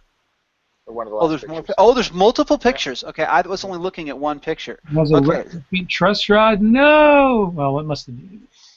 You sure? Somebody actually wanted to play. Yeah. Go to the last picture. Yeah. There it is, man. Look at that. So. Oh yeah, right there. There you go. Right there. So Emmett has made this instrument. So that means that Emmett's looked at this instrument and that it has been worked on by him, and that the fretwork, if any fretwork needed to be done, that was done. The truss rod was added, but everything else in terms of the sonic functioning of the instrument is going to be original equipment. That's right. Okay. So I want to make sure I throw one thing out there before we finish, Gene. So just sure. Okay. So if you go to stick.com. Instruments and tunings. Okay. Let me change the focus here. Okay. And then down at the bottom on the right, used retrofits and repairs. Okay. Used sticks. Okay. So there are no current used sticks listed. Okay. But that doesn't mean anything because Emmett has a whole bunch of instruments there that we just haven't listed. Okay, so if you're interested in a used stick, call them up, and they will gladly tell you what they have. It changes, and so it's too hard to keep the listings current. We might go back to listing them again, but there's so many different models and stuff that if you want to get a used stick, just give them a call or write to them. Use the contacts link on the page, and write to Emmett or write to Cambria and ask them, hey, I want to get a used stick. What do you got? Right, and so I'll kind of add to that. When I first bought my stick, I got it through the recycler back in like the late '80s, and I got it for $500. And I remember one of the first things I did was call them up, and it was great because they told me everything that I needed to know. They said, well, does it have a cable? Can you look at the instrument? And I actually got to talk to Emmett for a few minutes. And they actually put me in touch with Don Schiff, so they put me in touch with an instructor to give me the lessons, and it was just like the best call that you can make. And you need to be patient because it's a small business, and they have actually a lot of demand. So you can just put it in an email. Better yet, just call them up and just kind of check in with them. You can also do this if you're looking at an instrument and you can see the number on it, and they'll be able to give you a little history on the instrument. So the best call that you could make, the first call before you make a purchase, is to Stick Enterprises. Or if you have a friend, you can reach out to anybody on the Stickist and just kind of talk it out. Yeah, and when you get a used stick, if it's got grungy, nasty old strings on it, order a new set of strings. Change the strings. If it's dirty, get some Watco and clean it up. If it's got any kind of electronic issues, a lot of times the pickup can be fixed by a local electronics guy, if it's like a simple thing as a solder thing or something like that. But do contact them because they can tell you things like what was the original tuning on the instrument, how many people have owned the instrument, all these things. They keep all this information, in hand. So it's a really great way to find out more about the instrument that you just bought as well. And go to the Stick Tech section of stick.com and check out the truss adjustment video if it has an adjustable truss. Check out the article on how to set up the stick if you think there are some problems with the way that the instrument is set up. All that information is on there. And use stickist.com as a resource too, because there's a lot of very helpful people on there, and they have years and years of experience on how to play the instrument. Hey, there's that sweatshirt again. Jeez, I still wear it. Yeah, so the kind of the running joke is to get people on the Stickist to stop talking about the stick, which is never. So before we check out, I know Rob, you mentioned that there's some things that you wanted to mention, and I want to make sure that we had a chance to check in with you and see if there's anything that you wanted to share here. Well, I appreciate that very much. Okay, so I have 4 points. I'll start with the quick ones. About the R block, I wrote into Emmett and asked, and this is the word from Emmett, you can use Phantom Power active mode with a single XLR if you're in mono mode. So those of you who need to run into a single XLR for some reason, you can still be active, just make sure you're switched into mono. I didn't see that anywhere written on the website, and it's very good to know. The second thing about the MIDI pickup, we featured Claire. I can't remember her last name, but that's the community. Claire Steiger, yes. See, yeah. I don't need to know her last name. We're such friends. But that's true. Claire Steiger, I believe it's episode 37 or 38 in December. There's a lot about MIDI there, and she goes deep. But you also get a good overview before she goes deep, like on her way down. So there's a lot about MIDI there. Then for the third and fourth thing, I need to screen share. Is that cool? That's fine. Go right ahead and run. All right. So I'll do full screen. All right. So how are we doing? Can we see? Yes. Okay. So in choosing your tuning, I chose raised match reciprocal for my rail board. This is what a tuning page on stick.com looks like. And if Rob, can you expand your page there? Oh, how's that? Zoom? Yeah. Yeah. And you can use Control Plus to make it bigger. There you go. Perfect. Yeah. All right. So, yeah, I'm running really high resolution. I have no idea what the screen share looks like. So, is this visible? Looks good. Okay. So, if you're not familiar with a piano keyboard, you might have a hard time visualizing where notes fall. So, what I did is I used a spreadsheet program, and we make this bigger. and I made myself a list, sort of where the notes are on each fret. And so I start with the bass side on the left going higher, and the melody side on the right going higher. And whereas this takes a little time to learn how to read, if you want to know what's within reach in a given number of frets, uh, you can easily make a map like this, or get on Stickist and ask, and I'll make one for you. And this allows you to visualize how a tuning choice affects your overall range, but also what a different hand position does for you, or what the I mean, the melody side, for instance, is in perfect fourths all the way across, but starting from where and going to where might make a difference in what's comfortable for you in terms of what you want to play, especially if you're in a band. You have to think about how easy it's going to be to put your hand somewhere that's comfortable and still be playing what you need to play. So, yeah, think about your tuning. There are multiple ways to visualize it. The second thing... Go ahead. Oh, no, that's cool. I'm digging it. Okay, so the last thing I want to bring up is speaking about what's comfortable for your hands, and speaking to Joel's point about the difference in scale length between his railboard and his alto stick. You can actually go to a Luthier Supply website. It's a store called StuMac, or Stuart McDonald, and they have a tool called the Fret Position Calculator. Now, it's stumac.com/fret calculator, and if I zoom this, what you'll see is you can put in the number of frets, you can put in the scale length, and you get this grid. Is this clear to read? This table? It's good enough. Okay, let me make it a little bit bigger, because the image doesn't matter. So what you get is a fret-to-fret spacing. And so if you're thinking about what kind of stretches you might need to do, this table is for the alto stick. It's 23 frets on a 26.5-inch scale length. That's the X fret plus 22 frets. And here are all your gaps. And so if you want to know what your first to third fret stretch is or whatever, you can add it up very simply. And then get yourself a ruler or get some kind of scale reference and see how easy or difficult that is for you. Now, I did one before I ordered my railboard. The railboard is a 34-inch scale as opposed to 36 for the wooden sticks. And you notice I wrote in 26 frets. That's because, by my estimation, first of all, there's the X fret plus 24 frets, that's 25.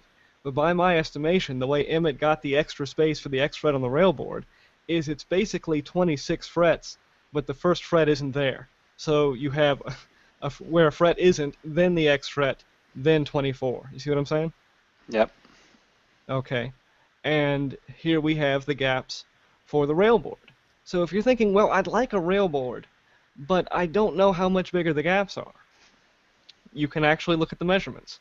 And then you can combine this information with the tuning information and get an idea of how comfortable a given tuning it will be to play on a given model of stick. Okay.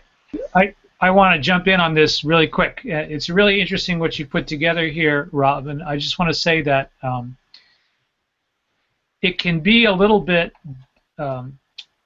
deceptive is the wrong word, a little bit misdirecting maybe, to be worrying about the stretch of your hand, though, when you're talking about the stick itself. Because it's not a guitar.